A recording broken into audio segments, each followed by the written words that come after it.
हाय दोस्तों, मेरा नाम है डॉक्टर शाहबाज खान। आज का हमारा टॉपिक है epistaxis. Epistaxis means nose bleeding from the nose, नाक से खून आना। नाक से खून आने को ही एपिस्टैक्सिस बोलते हैं। इसके कई कारण हैं। कई कारणों से नाक से खून आने के चांसेस रहते हैं, जैसे एक्सेसिव नोज़ पिकिंग, जो छोटे बच्चे होते हैं या बड़े लोग भी अक्सर क्या करते हैं कि नाक के जो म्यूकस है उसमें पार्टिकल्स जमा हो जाते हैं, उसको पिक करते हैं उंगली डालकर। वो भी एक बहुत बड़ा कॉमन कारण है एपिस्टैक्सिस का। उसके अलावा ट्रॉमा भी हो सकता है, ड्राइनेस, और ये मौसम के अकॉर्डिंग भी नोज़ ब्लीडिंग पेशेंटों में देखी जाती है। या कभी किसी फाइट के दौरान पंच लग जाता है नाक पर तो भी नोज़ ब्लीडिंग शुरू हो जाती है। और हाइपरटेंशन में भी नोज़ ब्लीडिंग हो जाती है। अगर हम इंसिडेंस की बात करें तो ये मोस्टली बच्चों में होता है जो 10 इयर्स से छोटे होते हैं, उनमें ज़्यादा देखने को मिलता है। और एडल्ट लोग जो ओल्ड एज होते हैं 50 प्लस के आसपास, उन लोगों में भी ये देखने को मिलता है। अगर हम पैथोफिजियोलॉजी की बात करें कि ये कैसे होता है और कहाँ पर होता है, इसकी एग्जैक्ट जो पोजीशन है वो कहाँ पर है, तो पहले ये हम थोड़ी सी एनाटॉमी के बारे में बात करेंगे। जो भी हमारे मेडिकल दोस्त मेडिकल लाइन की पढ़ाई करते हैं वो एनाटॉमी अच्छे से समझ लेंगे इस चीज़ को। बाकी ये मेडिकल पर्पस के ही अकॉर्डिंग वीडियो बनाई गई है, ना कि किसी और दूसरी चीज़ों के लिए। तो थोड़ी सी हम एनाटॉमी के बारे में बात करते हैं। तो ये जो पार्ट होता है इसको हम नेजल सेप्टम बोलते हैं। नेजल सेप्टम, यहाँ से एक खून वाली नली जिसको आर्टरी बोलते हैं, एंटीरियर एथमॉइड आर्टरी, और एक उसके ही पास से निकलती है पोस्टीरियर एथमॉइड आर्टरी। ये दोनों ऊपर से आती हैं। और नीचे से सुपीरियर लेबियल आर्टरी और ग्रेटर पैलेटाइन आर्टरी, ये नीचे से जाती हैं। और एक पीछे से आती है स्फेनोपैलेटाइन आर्टरी। ये पांचों आर्टरी आपस में जहाँ पर कम्युनिकेट होती हैं उस पोर्शन को लिटिल्स एरिया बोलते हैं। क्या बोलते हैं? Littles area. या और पीछे एक पोर्शन होता है जहाँ पर स्फेनोपैलेटाइन आर्टरी से जस्ट आगे वुडरफ प्लेक्सस बोलते हैं इसको।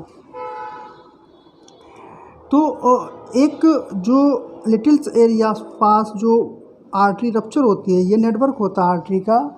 ये आर्टरी अगर रप्चर हो जाती है किसी भी कारण की वजह से, जितने भी ये मैंने कारण बताए हैं, ये कारण जितने भी मैंने बताए हैं, इन किसी कारणों में से अगर ये चीज़ रप्चर होती है तो ब्लड हमारा आगे की ओर निकलने लगता है।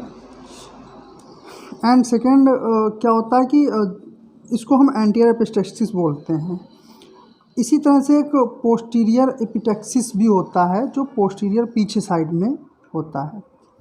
तो पीछे साइड में अगर ये रप्चर होती है आर्टरी, खून वाली नली, तो ये ब्लड हमारा इसोफेगस में यानी कि स्टमक में, पेट में चला जाएगा।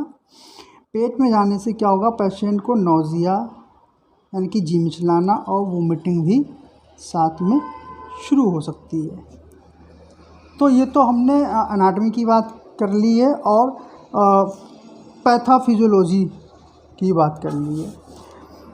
तो होता क्या है, अब हम इसकी बात करते हैं डायग्नोस्टिक की। तो ये डायरेक्ट ऑब्जर्वेशन से ही हमें पता लग जाता है कि पेशेंट के नाक से खून निकलेगा, तो हमें डायरेक्टली उसको देखकर ही पता लग जाता है। अगर हम इसके ट्रीटमेंट की बात करें तो ट्रीटमेंट हमारा 2 तरीके का होता है।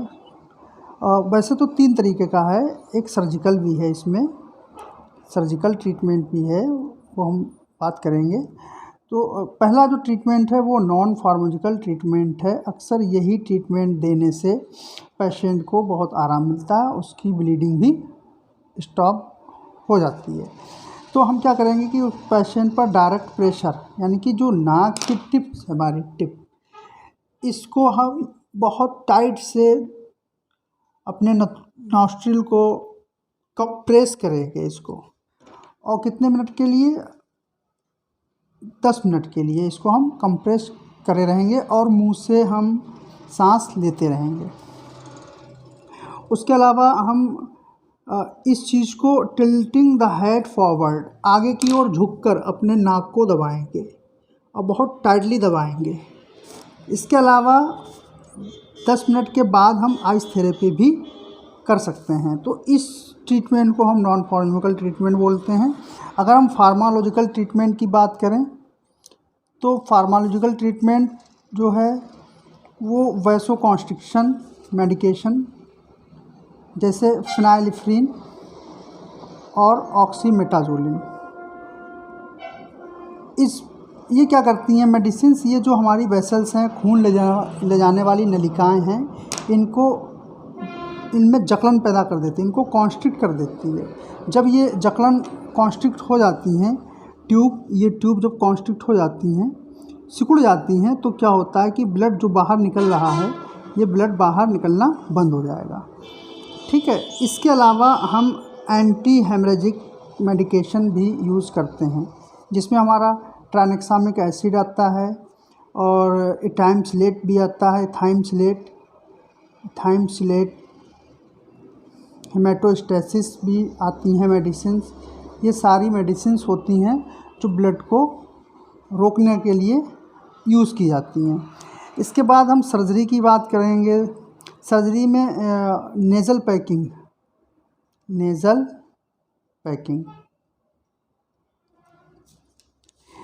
पैकिंग होती है।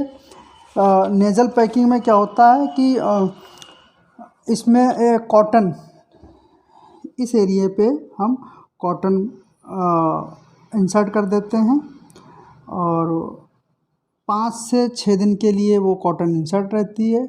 इसी के दौरान ये चीज़ हील हो जाती है और 5 से 6 दिन के बाद उसको हम ड्रेन कर लेते हैं, बाहर निकाल लेते हैं। तो इसको नेज़ल पैकिंग बोलते हैं। तो ये था मेरा आज का वीडियो एपिस्टैक्सिस के बारे में, नोज़ ब्लीडिंग के बारे में। घबराना नहीं है बिल्कुल आपको। अगर नाक से कभी भी किसी को खून निकलता है तो सारी चीज़ें यही आपको करना है, घबराना बिल्कुल भी नहीं है। उसके बाद आप किसी फिजिशियन को या ईएनटी जो सर्जन डॉक्टर हो आपके नियरेस्ट एरिया में, उसको दिखाना चाहिए, क्योंकि और भी सारे कारणों की वजह से भी एपिस्टैक्सिस हो सकता है, जैसे थ्रोम्बोसाइटोपेनिया, प्लेटलेट्स का डाउन होना, और नेज़ल पॉलिप्स भी होते हैं नाक के अंदर।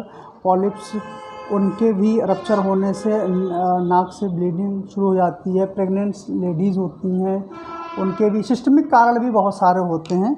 तो आपको क्या करना है, एक ENT, ear nose throat doctor हो, उसको ज़रूर दिखाना चाहिए। हाय गाइस, कैसा लगा ये मेरा वीडियो? इसको लाइक करना और सब्सक्राइब करना। Thank you.